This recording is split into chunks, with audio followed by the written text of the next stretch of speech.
Dan selanjutnya adalah Ustaz, sampai mana batas kesabaran seorang istri kalau suaminya sebenarnya baik dengan beribadah, akan tetapi kelakuannya semaunya sendiri, dulu sama temannya, kurang perhatian dengan keluarga, terus suka main HP.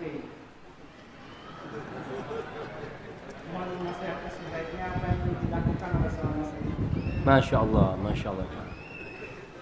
Baik jamaah, ini buat para wanita dan buat para lelaki nih ya. Nggak ada yang sempurna dalam kehidupan ini. Tidak ada yang sempurna. Allah Jalla Jalaluh memerintahkan kepada para lelaki. Allah mengatakan wa'ashiruhunna bil ma'ruf. Gaulilah istri-istri kalian dengan cara yang baik. Fa in karihtumuhunna. Kalau kalian benci sama istri kalian, apa yang harus dilakukan? Ceraikan mereka? Enggak. Fa asa an takrahu syai'an wa yaj'alallahu fihi khairan katsiran. Kata Allah, bisa jadi yang kalian benci itu di sana ada kebaikan yang banyak.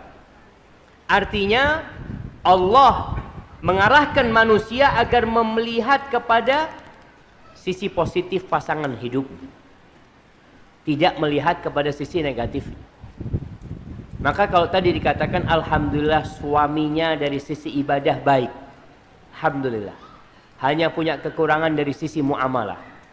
Tadi dikatakan suaminya mungkin ya kurang peduli sama keluarga. Dia lebih suka main sama teman-temannya. Dia lebih suka main dengan HP-nya.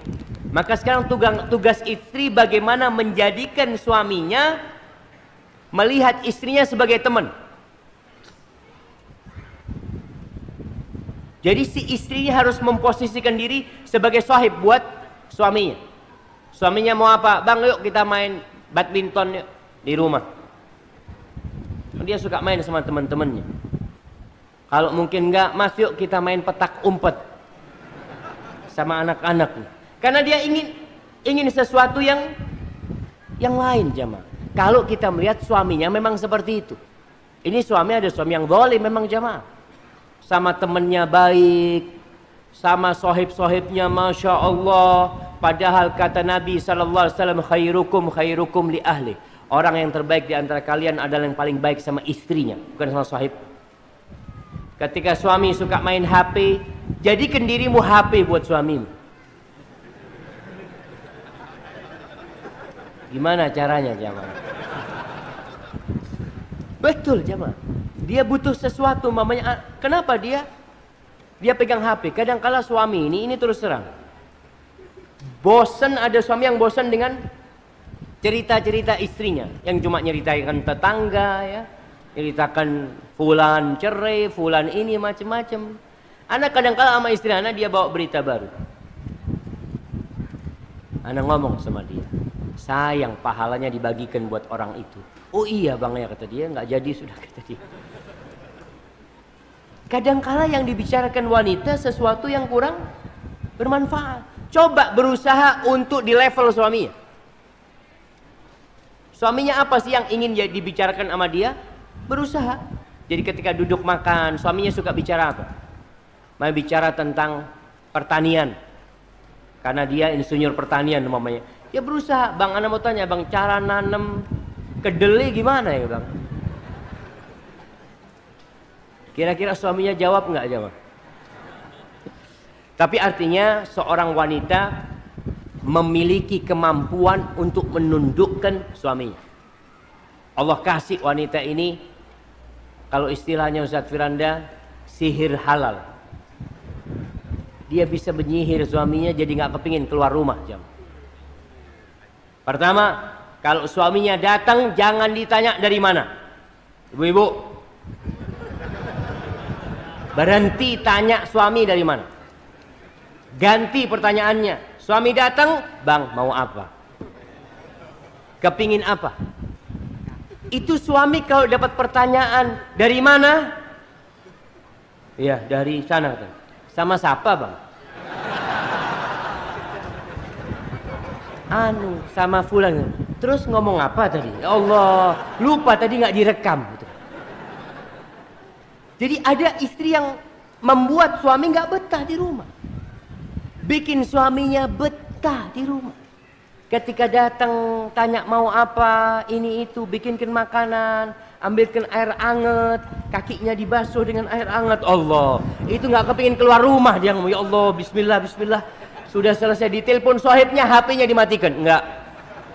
Kenapa? Ada surga di rumah ana. Ada apa ana keluar? Pertanyaannya, ibu-ibu mau apa enggak? Kalau mampu, insya Allah mampu. Insya Allah mampu, tinggal mau atau tidak. Banyak wanita yang suudzon sama suami. Betul?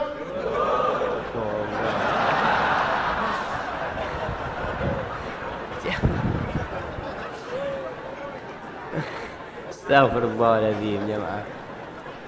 Mudah-mudahan nggak betul, jemaah. Mudah-mudahan nggak betul, jemaah. Tapi tadi artinya seorang wanita harus membiasakan suaminya kalau keluar rumah itu sudah bukan urusan dia. Suaminya kalau masuk rumah, urusanku. Aku yang akan melayani dia. Apa saja yang dia inginkan, aku akan berikan. Ustaz, tapi ini suami pernah nyakitin hati. Nah, jangan disimpan duri di hati. Jangan, sakit. Wallah sakit. Sakit. Orang kena duri, subhanallah. Ana pernah melihat kaki ana punya anak umur 3 tahun, itu keras kakinya, kiri kanannya keras. Kemudian ana lihat ada nanah. Kenapa ana lihat? Ana sobek, ternyata ada duri di dalam sana.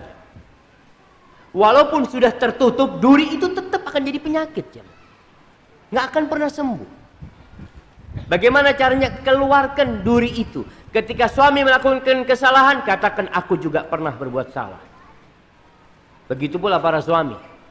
Kalau istrinya melakukan kesalahan, subhanallah, suami itu memiliki hati yang besar. Kata Allah, wa in ta'fu wa tasfahu wa taghfiru fa innallaha ghafurur rahim. Kalau kalian memaafkan istri kalian, kalau kalian tidak mengungkit-ungkit dan tidak memberikan sanksi kepada istri kalian, kalau kalian mengampuni kesalahan istri kalian, fa innallaha ghafurur rahim. Ingat, Allah Maha Pengampun. Kau banyak dosanya juga. Dan Allah Maha Pengasih. Hadza wallahu a'lam bissawab. Nah.